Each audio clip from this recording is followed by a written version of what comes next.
नमस्कार दोस्तों। मैं जानता हूं कि खरपतवार आप सभी के जीवन में बहुत सारी मुश्किलें खड़ी करता है।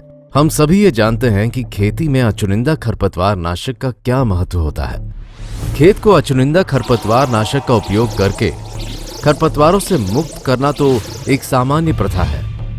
इन खरपतवारों को खेत के मेढ़ों से, नहर की मेढ़ों से और बागान से साफ करना जरूरी है। पार्थेनियम कॉमलिना, यूफोबिया, एमेरांथस इत्यादि जैसे खरपतवारों में मार्केट में उपलब्ध खरपतवार नाशकों के प्रति प्रतिरोध पैदा हो चुका है। किसानों के पास कोई विकल्प ना होने की वजह से वो उनकी मात्रा बढ़ा देते हैं और ये फसल वातावरण और मिट्टी के लिए बहुत हानिकारक है। और तो और कई देशों ने इन पर रोक या फिर सीमित प्रयोग भी लागू किया है। अब इतनी परेशानियों के बाद जब आप सालों पुराने खरपतवार नाशक का उपयोग करते हैं तो क्या आपको उत्तम नतीजे मिलते हैं? नहीं। अब आप सोच रहे होंगे कि ये तो रुकावटें हैं, लेकिन क्या मेरे पास कोई हल है? जी हाँ, मैं हूँ यूपीएल का स्वीप पावर और मुझ में यानी कि स्वीप पावर में है असली पावर मुख्य प्रकार की घास और चौड़ी पत्ती वाले खरपतवारों को खत्म करने की।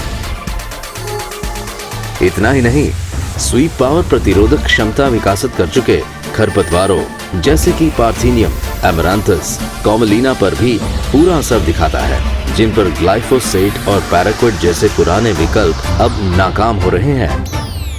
स्वीप पावर की मात्रा खरपतवार की बढ़त की अवस्था पर निर्भर करता है। हर प्रकार के जिद्दी खरपतवारों का सफाया हो जाएगा, वो भी बिना मिट्टी या जड़ों को नुकसान पहुंचाए।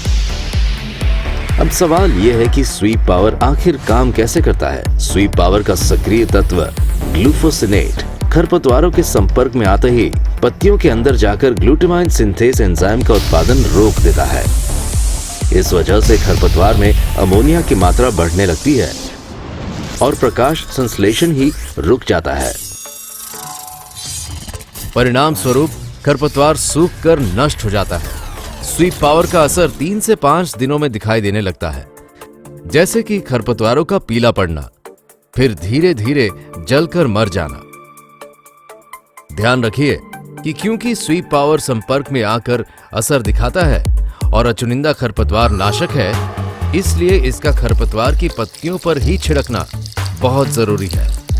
फसल की पत्तियों को इससे दूर रखें और ये निश्चित कर लें कि खरपतवार की पत्तियां स्वीप पावर के छिड़काव से पूरी तरह भीग जाए। सबसे बढ़िया परिणाम के लिए ध्यान रखिए कि खरपतवार सक्रिय बढ़त की स्थिति में होने चाहिए और लंबाई 4 से 6 इंच तक ही होनी चाहिए।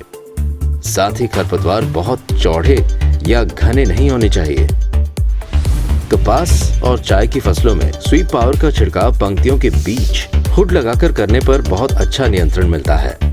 याद रखें कि स्वीप पावर का छिड़काव कट नोजल के साथ ही करना चाहिए। ध्यान रखिए कि छिड़काव के बाद फसल पर 6 घंटों तक बारिश होने की संभावना ना हो। यहाँ आपको स्वीप पावर इस्तेमाल किए गए खेत और साधारण खेत में साफ फर्क दिखाई देगा। तो स्वीप पावर के उपयोग से मजदूरी में लागत बचाइए, जल्द नियंत्रण से पैदावार बढ़ाइए, खर्चे बचाइए और अपने जीवन में खुशहाली की लहर लाइए। क्योंकि स्वीप पावर का दमदार वार करे खरपतवारों का संहार। इसमें पावर है।